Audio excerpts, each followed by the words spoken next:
কালকে তো 31শে ডিসেম্বর, একটা কল করবেন। এবছরের শেষ সময়টা আপনার ভয়েসটা একটিবার শুনতে চাই। নতুন বছরে প্রাণ খুলে হাসতে পারবো।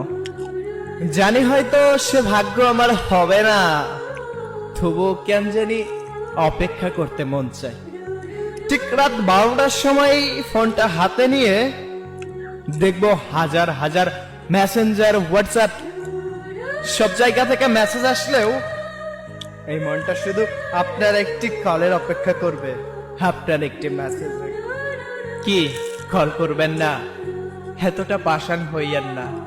ভালোবাসি বলতে হবে না, অপরিচিত মানুষকেও তো মানুষ জিজ্ঞাসা করে ভাইয়া কেমন আছেন।